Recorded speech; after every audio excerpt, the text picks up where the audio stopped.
Welcome to the survey results webinar. Today's webinar is a general overview of the metro areas that were surveyed, all 10 metro areas. I'm Carissa Tashjian, Director of Programs at Digitunity, and I'm joined by my Digitunity colleagues. Digitunity's mission is to eliminate the technology gap through and with a network of stakeholders and solutions so that everyone can thrive in a digitally connected society. We're an independent, national scale, nonprofit organization dedicated to advancing digital equity through device ownership. We're happy to have folks from all of our guests, hopefully some from the metro areas, and guests with us today. In the next hour, we'll be hearing from Dr. Amanda Beacom, Vice President of Research and Data Science at Visible Network Labs. Over the last several months, Digitunity has worked with Dr. Beacom and her team to design and deploy a survey in 10 metro areas that are part of our pilot program to address the homework gap and specifically develop sustainable device ecosystems. As believers in taking a collective approach to digital equity, we undertook this effort to gain insight into what organizations in these metro areas are engaged or want to be engaged in digital equity efforts, and to better understand the organization's interactions, quality of interactions, power, trust, and value that make collaboration work. Our goal is to provide a tool for insight that will complement your other efforts and hopefully provide knowledge and connections that lead to benefits for community members. After this webinar, if some of you have participated in the survey, you'll receive an organizational profile for your own organization and a highlights report of the metro area. After Dr. Beacom has provided an overview of the results of the survey, we'll provide time for questions to be addressed. Please use the Q&A section rather than the chat of Zoom for your questions. And then we'll close our time together and by providing some additional next steps. So it's my great pleasure to welcome Dr. Beacom. Thanks, Carissa. It's my pleasure to be here, and I'm really excited to share results from all 10 of the cities today with all of you. Let me go ahead and share some slides here. We'd like to just give an overview of findings from all 10 cities, and also focused in on a couple of cities just to provide some example data and what the results look like on the ground for some of these cities. I'm joined by my colleague, Kaylee Paczynski, who was the senior project manager on this project. We've really enjoyed our collaboration with Digitunity over the past few months. We're coming from a organization called Visible Network Labs. Visible Network Labs is a social enterprise that is committed to helping people, organizations, and communities use and leverage network science to increase their capacity to do the things that they're trying to do around social change and making a positive difference in the world. And we do that through providing technology, software, training, and data analytics to really help these organizations build better collaborative strategies and improve their outcomes. So let me just jump right into an overview of the survey that we conducted. We launched this survey in May of 2022 in all 10 of the cities, and distributed the survey both by personalized email to organizations and stakeholders that Digitunity had been able to identify beforehand, but also through social media and other public sources, to really try to engage as many people as possible in this ecosystem mapping effort. There are a couple of key research questions that motivated our survey. And the first thing was that we were really wanting to understand how stakeholders in advancing digital equity were working together currently in these 10 cities. We wanted to understand what the ecosystem looked like right now, and what were the characteristics of collaboration currently in these ecosystems. And then we also wanted to understand what people felt had been their successes and current progress in advancing digital equity in these 10 cities, and what they were really wanting to prioritize for their work in the future. And as you'll see, when we talk about this data, there's really some strong consensus across all 10 cities in terms of what folks feel we as a nation should be prioritizing in this work. Let's jump into the data and take a look at how stakeholders are currently working together. So one of the first ways that we look at this is to map the ecosystems using a tool called network analysis. What all of these maps do is take the organizations or stakeholders that have been identified in these cities and represent them as circles. So that's what you're seeing here with all of these circles. And then the lines between the circles represent the relationships that all of the organizations reported having with one another. And so here what we're showing are the ecosystem maps for New York, Washington, D.C., and Seattle. But I'll show in a minute maps from the other 10 cities. What you'll see across all 10 cities is a really wide variation in these ecosystems. And I want to just note that well, we hope that these ecosystem maps are as accurate and representative of what's going on in the 10 cities as possible. They're of course limited by who was able to respond to the survey and what they reported in their responses. You'll notice that we have the number of responses below each city name, and that should give you an idea of how many respondents took the survey and how their responses are reflected then in these ecosystem maps. So definitely, if you are from one of these cities represented here and you're thinking, oh, I know that the ecosystem is much bigger, or it's probably more connected, or it might look a little bit different if everyone was represented. That's absolutely the case. And we'd love to hear some of your reflections at the end of the presentation about how well you think these maps are really reflecting your reality. But a lot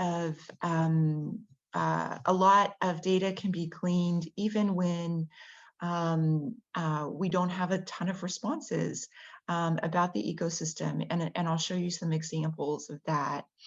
I also want to just note that in each of these maps, the organizations are color-coded, and they're color-coded according to this key at the top right of my slide. So we color-coded by sector or type of organization. Yellow represents nonprofit organizations. The blue or teal color represents public agencies, and then the orange represents private organizations and companies. One thing that you'll see across all 10 of the ecosystem maps is that there aren't a lot of partnerships reported with private organizations. And this was definitely true in all 10 cities, although there are some cities that had more private partnerships than others. You'll see a lot of differences in terms of the sort of the overall structure of these ecosystems. For example, in New York City, you see sort of these this star-like structure, or maybe like a flower structure, where there's one organization with a number of then sort of satellite organizations coming off of it. And what that is indicating is that there's some really strong hubs in this New York City network, so hubs of activity. But also notice that this New York City map is almost completely interconnected. There's a few clusters of organizations that aren't connected to any of the others. But for the most part, it's all completely connected. The organizations that are sort of acting as the bridges between these clusters are really important to the overall map. They're spanning boundaries between different groups or subnetworks within the overall ecosystem, and may really play a pivotal role in the functioning of the ecosystem. You see this also in Washington, D.C. So there were fewer responses in Washington, D.C., but you also see that there are some clear hub organizations, as well as organizations that are sort of spanning boundaries and are at the bridge position between different clusters or subnetworks. And then finally, if you take a look at Seattle, advanced a little too quickly there. The Seattle ecosystem is really well connected. There are a lot of relationships you see by all of these lines, and really represents a pretty mature ecosystem with a lot of collaboration happening. There's sort of a core here of very active organizations. And then as you go toward the periphery of the map, there's some less well-connected organizations, but still organizations that are very engaged in the work. So lots of variation in terms of the structure of these ecosystems. If we take a look at a few more of these community ecosystems, we continue to see a lot of variation. So in San Diego, we had one really active respondent that took a lot of time to record many of their partners. And that's what you're seeing right here. But then we also have a number of other organizations that are engaged and active in the network. You also see in San Diego, there are quite a few public organizations engaged in the ecosystem. Whereas in contrast in Milwaukee, we had 6 respondents here in Milwaukee, and none of them reported collaborations with public agencies or private organizations. That may be reflective just of who responded, or it may actually indicate that in Milwaukee, the real strength around digital equity work is coming from the nonprofit organizations. In Buffalo, one thing I want to highlight with this community ecosystem is you'll see that a couple of these organizations are sized larger than the others, or a couple of these circles are sized larger than the others. What that means is that they just have more connections than the other organizations in the ecosystem. So they may be particularly active or particularly critical to the overall functioning of the network. And here we see one of them is a public agency and one of them is a nonprofit agency. And then finally, our last four ecosystems were um, uh, Raleigh, Dallas, Pittsburgh, and then finally at the very bottom, and let me move my controls around here, is Atlanta. Um, Again, we're seeing a lot of variation in these ecosystems. Some of them, like Raleigh, are pretty interconnected, whereas in Dallas, you have some sort of disparate groups that may not be very well connected to one another, but all doing work around digital equity. Same goes for Atlanta. You have some clear hubs here, and also some key bridging organizations connecting these groups together. And in Pittsburgh, you'll see there's one organization that is depicted as larger than the rest, and that may be particularly active and pivotal in the ecosystem. And like Milwaukee and Pittsburgh, we see all nonprofit organizations. And so that immediately makes me wonder, did we just not get a good response from the other sectors? Or in Pittsburgh, is the real strength of the digital equity ecosystem in the nonprofit organizations? So in terms of a takeaway here, I think we see a lot of diversity across all 10 of these ecosystems. There's definitely probably some differences in terms of how long these organizations have been working together and how much time they've had to build up their collaborative partnerships with one another. But I think each of these maps really gives us a basis for understanding what's going on. And then obviously those of you in each of these communities can help Digitunity really fill in the blanks, tell us what might be missing in these ecosystem maps, and tell us what they're not representing and what they're getting right. I want to now just show you some other network maps that Visible Network Labs, our organization, has created with formal networks in the past.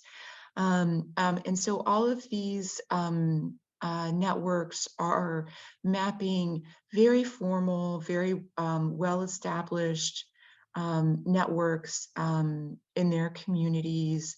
These are networks that actually have a regular meeting schedule. They have a formal membership list, and have really tried to codify the way that they work together and their collaborative relationships together. And typically, when you try to map these more formal networks that have established history of working together, you get this structure that you're seeing in all three of them, where there's this very active core of organizations. There's a lot of lines here in this core representing a lot of collaborative relationships. You see that in all three of these networks. And then you also see that some of the circles or the organizations at the center are larger than those on the periphery. And that's just indicating again that they have more relationships and more collaborations. But all of the networks also have this sort of periphery where there may be organizations that are less well connected to this particular network, or in the case of the digital equity ecosystems. They may not be organizations that are solely focused on digital equity, but that may be just part of what they do, and they want to contribute to the work of these networks.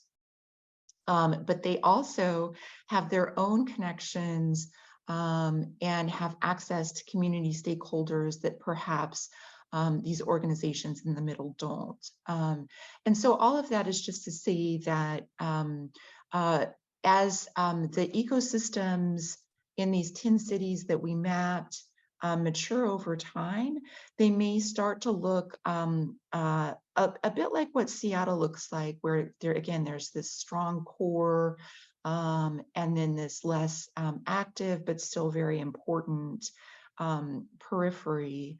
And just wanted to show you sort of what may happen to some of these networks over time as they continue to grow and mature. These are the ecosystem maps, and they're really fun to look at. And for those of you who took the and participated in this survey, the reports that we're providing to you provide a lot more detail about these ecosystem maps so that you can go in and actually identify which organization is which and where your organization might be. But this is just one way to understand what's going on in the network, obviously. And we asked a lot of other survey questions to really get a handle on some of the other dimensions of these ecosystems. So one of the other things that we asked survey respondents is, which of the following programs or services could or does your organization do to contribute to digital equity efforts in your city? And we asked this because we wanted to understand and have a picture of the activities around digital equity that each of our respondents were engaging in. And so what this bar chart is showing you are the responses for the New York City respondents. You'll see they had a number of different activities that they were engaged in. So quite a diverse range of activities and services related to digital equity. But the most common that was listed by respondents in New York City was community engagement. So respondents in New York City were really focused on trying to engage the community in this digital equity work and effort.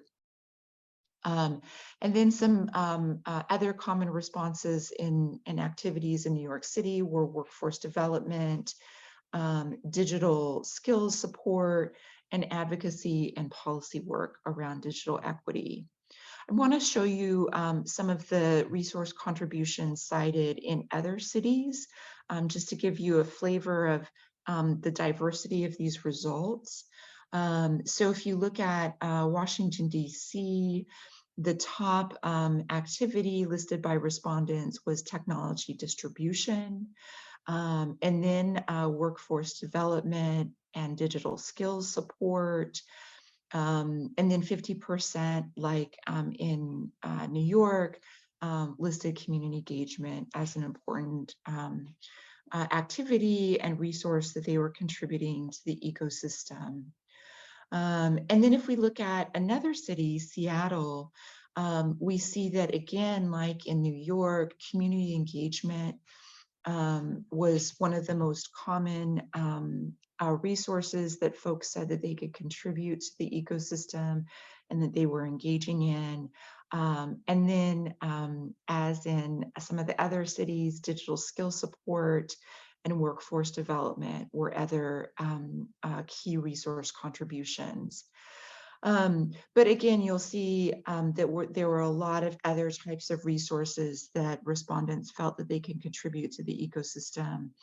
And that was the case in all 10 cities. There were really a lot of different resources and assets that respondents said that they had available and were willing to contribute to collaborative relationships in their ecosystems. Another thing that we took a look at was the level of intensity in collaborations that were happening in these ecosystems. We do this to really understand how closely people are working together and how much time their collaborations are taking them. And so we measure collaborative intensity on a 4-point scale where at sort of the low end of intensity, we're looking at awareness. So organizations that may know of one another and may be aware of each other's missions and services, but aren't actually engaging in joint programming or something more intense. And then we have cooperation, where organizations may informally exchange information and attend meetings together. Coordination represents really starting to synchronize activities together for mutual benefit. And then at the highest level of integration, that's really trying to describe partnerships where people may have a formal agreement with one another. They're really trying to work together and partner to fully leverage that collaborative advantage that they have with one another. And in New York, when we asked this question, what we saw is that many of the relationships were operating at the awareness level. And so organizations knew about one another.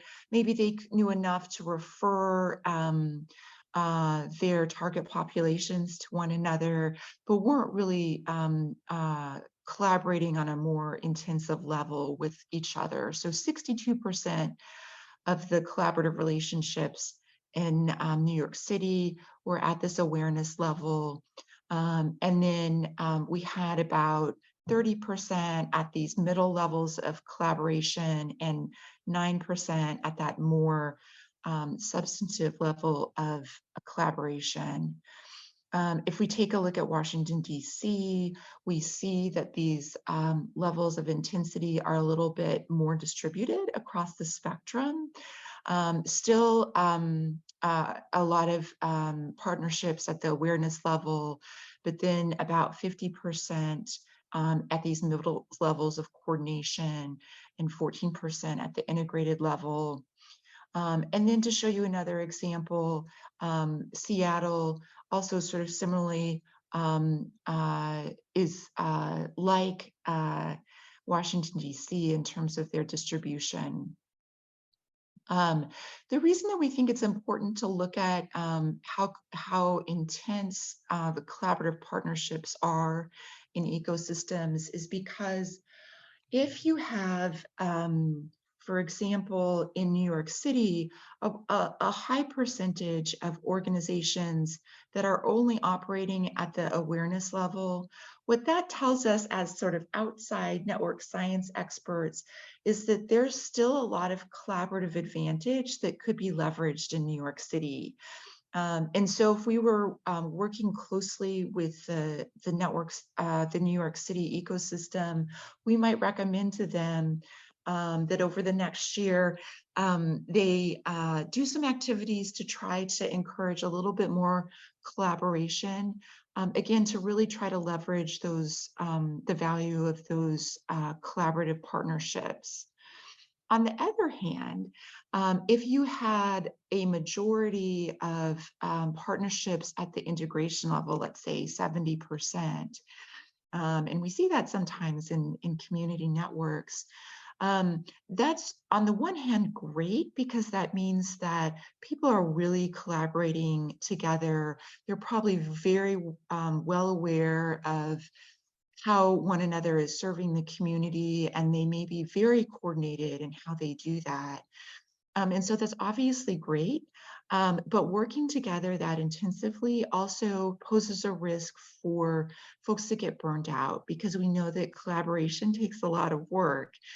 And so we might recommend a network in that position to think about how they could be a little bit more efficient in how they work together just so that they don't burn out and they stay sustainable in their collaborative efforts.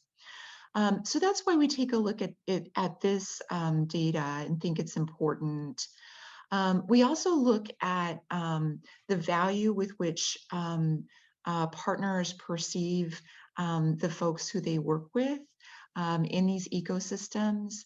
And we measure value on a couple of different dimensions because obviously different types of organizations are bringing different value to ecosystems.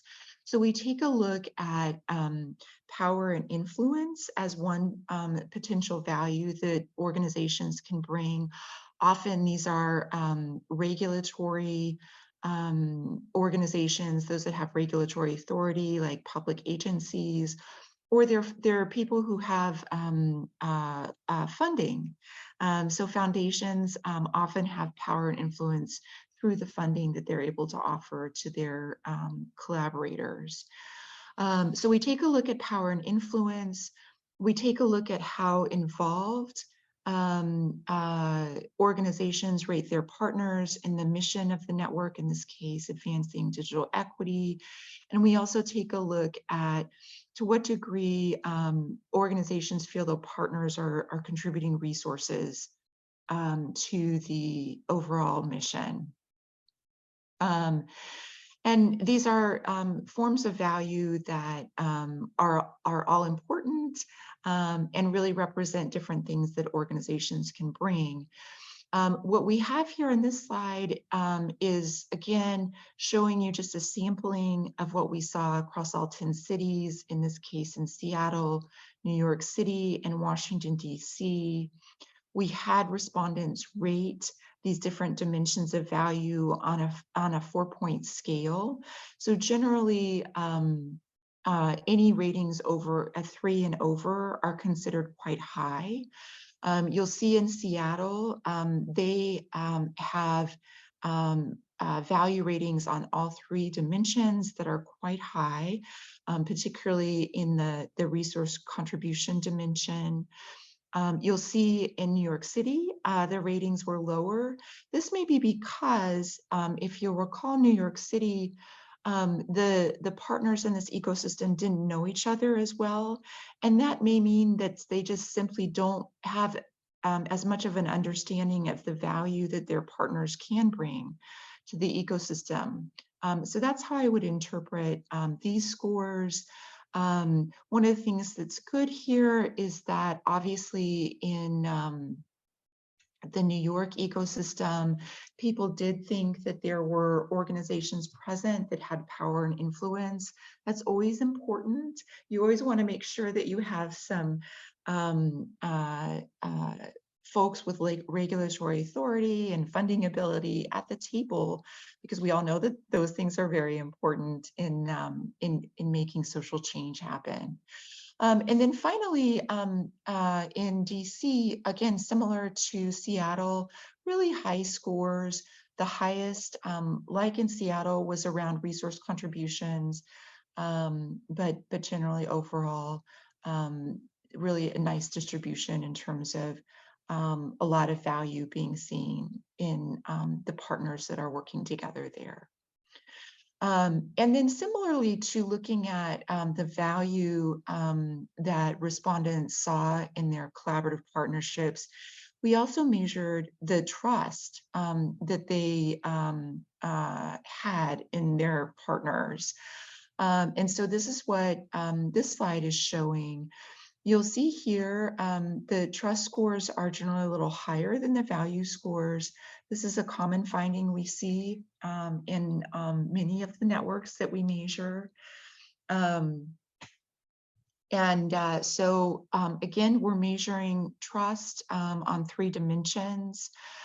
We look at how reliable respondents feel their partners are, to what degree their partners are supportive of the mission that the ecosystem is working toward, and then to what degree they feel their partners are open to discussion. And so in Seattle and in DC, again, these scores were quite high. all over the 3-point mark, which really indicates that there's a lot of trust in these ecosystems. There's just a really good foundation to build ongoing collaborative partnerships in these ecosystems. In New York City, the scores were a little bit lower, still approaching the 3-point mark, and highest for openness to discussion, which is also obviously a key building block to establishing higher trust going forward. One of the things we always recommend that respondents to the survey do to think about trust and value scores is to take a look at their own individual scores that their organization received. Those are provided to each individual participant in the survey, and that's one of the reports that Digitunity will be sending out. And really celebrate what are indicated as strengths here, and then think about some of the lower scores and discuss whether you think they're accurate and why they might be slightly lower. I want to move on now and talk about some of the data beyond the collaborative relationships that we measured in the survey, and talk about what respondents to these surveys identified as key areas of progress in their ecosystems, and then priorities for the future. So we first asked respondents to tell us how successful they felt their communities had been in advancing a range of different digital equity objectives. So what you're looking at the slide, in this slide is on the left. These are all of the different objectives that we asked respondents to assess their community on. And then on the right here, we have bar graphs that represent the success ratings that respondents gave each of these outcomes. The blue and the green ratings correspond to ratings of success. Blue is very successful, and this green or teal color is somewhat successful. Yellow means that people are a little bit ambivalent. They weren't sure if they were being successful or not in a particular outcome.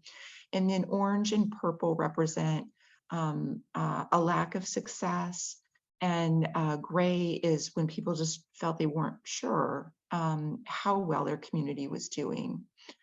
So you'll see in New York City, I've put a box around the outcome that more than 50% of respondents felt they were successful in, and that was in identifying the populations in the New York City area that are experiencing digital inequity. There was also some almost 50% of respondents thought that there was success in increasing access to devices and internet and skills training. So increasing access basically was another area where the New York City ecosystem felt that they had achieved some good success. And then you'll see at the bottom of the chart, that's areas where respondents felt there were really less success. So some examples of those less successful objectives were engagement of government in digital equity efforts, engagement of the private sector in those efforts, and committing to long-term solutions to digital inequity rather than short-term or Band-Aid fixes. Obviously, that's always really a challenge. So not surprising that that folks thought they could have room for improvement in that area. To give you an idea of how some of the other cities rated their success, in Washington, D.C., There were actually here a number of outcomes where respondents in the DC area felt that they were doing a pretty good job. So again, these are where over 50% of respondents felt that they were had some success. Again, these included increasing access to devices and identifying the populations that were experiencing digital inequity. But in DC, respondents felt that they had been successful also in engaging government in digital equity efforts. They felt that they had seen success in committing to long-term solutions, and then increasing public awareness of issues related to digital equity. And then finally, in Seattle, there were also a number of objectives where participants felt they had seen some good success. So in Seattle, actually, we had the outcome of identifying the populations that were experiencing digital equity. More than, well, really about 80% of respondents felt that Seattle had been very successful or somewhat successful. So definitely an outcome to celebrate in the Seattle ecosystem, but also a lot of success in increasing access, collaboration among leaders and local organizations, engagement of government, increasing public awareness, and committing to long-term solutions. The results across all 10 cities in terms of success ratings on digital equity objectives really varied. So while there were some commonalities, there are also a lot of differences. One of the ways that I think these data can be valuable is, for example, if, in Seattle, for example, they felt that they had not been very successful in engaging philanthropy in digital equity efforts. They could look and identify a different city and ecosystem where they had felt they'd experienced more success in that outcome, and ask them what do you think were contributed to that success? What are some lessons that you've learned that we could learn and similarly apply in our ecosystem? So that's where I think some of these results could be really useful. And then finally, we asked respondents to talk about their priorities going forward. And so really wanted to get a pulse on what they felt should be prioritized in advancing digital equity in the future in their communities. And we asked respondents to select up to 3 of their top priorities. So in Washington, D.C., for example, the top priorities listed and identified were increasing, whoops, let me go back, sorry about that, increasing access to devices. And so this is interesting, right? Because although in a number of cities, folks thought that they had success in increasing access to devices and internet and technical support, it still remains a priority in DC, and you'll see in other cities as well. So people think that they've done a lot of work on this and they need to continue to prioritize it. Another top priority in DC was engaging residents who are directly impacted by digital inequity. And third, increasing the capacity of organizations that are doing this digital equity work. So those were DC's top priorities. In Seattle, respondents also said that increasing access to devices was really important. In Seattle, respondents also said that commuting to long-term solutions should be a priority, and increasing the capacity of organizations that are working in this area, again, was identified as very important. And then actually, it looks like I skipped New York City. Apologies there. Just to give you sort of a third example, in New York City, people again really prioritized increasing access, committing to long-term solutions, and engaging residents. If you look across all 10 cities, there was quite a bit of consensus in what respondents felt should be the top digital equity priorities. So in 9 of the 10 cities, increasing access was identified as a top 3 priority. Um, Increasing capacity of organizations involved in digital equity work was a top 3 priority in 7 of the 10 ecosystems that we mapped. And finally, committing to long-term solutions rather than Band-Aid fixes was the third most popular priority recognized.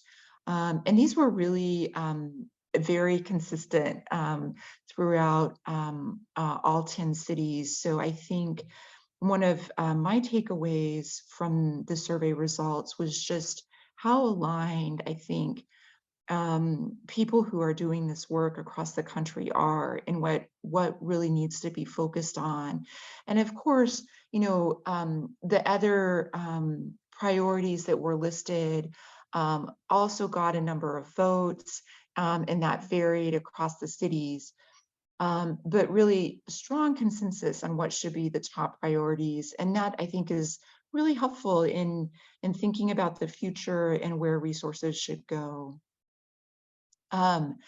So I just want to wrap up here and offer for the organizations and stakeholders that are doing these work in these 10 cities, want to offer some suggestions for what to do next and how to think about these survey results. One of the things that we always recommend in the ecosystems and communities that we work with is to take some time to really dig into the data in the reports that Digitunity will be disseminating, and just spend some time doing some sense making. As I mentioned at the beginning of the presentation, some of you may look at some of the data from the survey results and say, you know what, I think that's actually not the case in my community, or maybe we didn't have as many respondents in our community as we should have, or that are really representative of what's going on. And that's important. It's important to see where you think what you make sense of the results, and where you think you might have a different picture than what's being shown in the data. So spend some time just doing some sense making with your colleagues. Look at the ecosystem maps and look at the results. Think about what they say about how partners are collaborating with one another, what's most important in collaborative relationships to the partners. And obviously, if there are types of organizations or sectors that are overrepresented in the ecosystem, if one of the priorities in your ecosystem is to better engage philanthropy or private companies in these efforts, and there aren't that many organizations represented in your ecosystem map that fall into those categories, that presents sort of an obvious action step. One of the ways that the ecosystem maps can be particularly helpful, even if they paint a picture that you think, I already knew that, I already knew what was going on in my community. I could have told you that that's what my map would look like. even if that's the case and you feel like that's not really new information, it can be really still a powerful visual in communicating to other folks who are not as familiar with the ecosystem, what's going on. It can really help illustrate, for example, we need some private company partners to really help us take our digital equity efforts to the next level. So that's another way to use those ecosystem maps. And then beyond sense making with the data, the other thing to think about is are there changes that you might want to make based on these results? Do they point to any pivots or things that you feel your ecosystem might want to do differently to remain sustainable or potentially to further leverage the collaborative advantage that you have the potential to have. And so an example of that would be, for example, in New York City, as we talked about, a lot of the relationships there were reported just at the awareness level. That's great. That demonstrates a ton of potential for that ecosystem to grow. And so really the next logical step is just to see if there can be some stronger partnerships put into place, to put some community programs together collaboratively. And then also when you look at the resources that different ecosystems are able to contribute, if there are resources where not many organizations said they were able to contribute to, or areas that seem to represent gaps in terms of the resources that the ecosystem has. Obviously, one next step could be trying to identify organizations that do have those resources and that can help fill those gaps. I'm going to stop here. I'd love to take questions if anyone has them. And I'll turn the floor over to Carissa and all of you. Thank you, Amanda. I don't see any questions in the Q&A, but I'm going to encourage folks to go ahead and put in any questions in Q&A. And in the meantime, if it's okay, I'm going to share with you a few slides of Digitunity, some next steps that we're going to invite you to. So yes, so as a thank you and really modeling and hoping being good stewards of your time and effort in completing surveys, if you did, we as a thank you will be sending each respondent highlights member profile, and then city highlights reports will be available as well. As follow-up for registering for the webinar, which has been recorded, you'll be also receiving the link where the recordings of the other cities. We have 2 more webinars next week being offered on November 10th. But all of these will be recorded, and you'll also be receiving a link to additional reports that will be on our website. If you are in one of the cities or just very interested in continuing the work, we are going to, as a basis, build on the 10 cities into some regional meetings in the new year. And our goal with that is we don't have a specific outcome determined other than convening folks together, perhaps digging deeper into the results together and having just space to learn and collaborate and talk it through. And so that is our goal. On our next slide here, I'll show you that the dates that will how we have the cities grouped. And if you are in that general region, we invite you as well. I know it's not just the cities who responded here, but you folks, I see many friends on the webinar today from across the country. So yeah, feel free to join one of these groups in the new year, and it'll be a real opportunity to talk with others. Really interesting, specifically for folks that are from these cities, to hear how you're using this information and where you want to head with it. So I see one question in the Q&A at this time. Will the city highlights reports be available publicly, or will they only be available to send to survey respondents? I'm going to look to my colleague Kaylee to clarify that one for me. Well, Krista, if you all are willing to put it on your website, I think that's fine. I know that you had mentioned your marketing team was going to send it out to all respondents. So that I know that will be happening, but I think perhaps if you're open to it, it could be linked on the website where it explains the Twin City pilot project. Yeah, I think that's a great idea. We've been very protective of the, keeping some names of organizations anonymous unless they're getting the direct report. But I think the highlights report is a real learning tool. So we will be Mhm. putting that on our webpage, and you'll receive the link. Yes. And it will be anonymous in the highlights, so none of that will be Okay. available. Then Yeah. that clarifies that's what we'll be doing. Mhm. Yes, thank you. Thanks for the question. I don't see any other questions, and I want to thank, of course, this, as you can tell, I could listen to Dr. Beacom all day, every day. We have two more webinars, as I mentioned. I can't wait to be part of them because I get so much insight and perspective on all of our digital equity work together. So I thank you, Dr. Beacom and Kaylee, for being, just great partners in this project. I want to thank my Digitunity colleagues who have helped in so many ways, from the technical to the communication and the design of the survey. So I want to thank you all. And I want to especially thank you all for joining us today and your interest in this topic.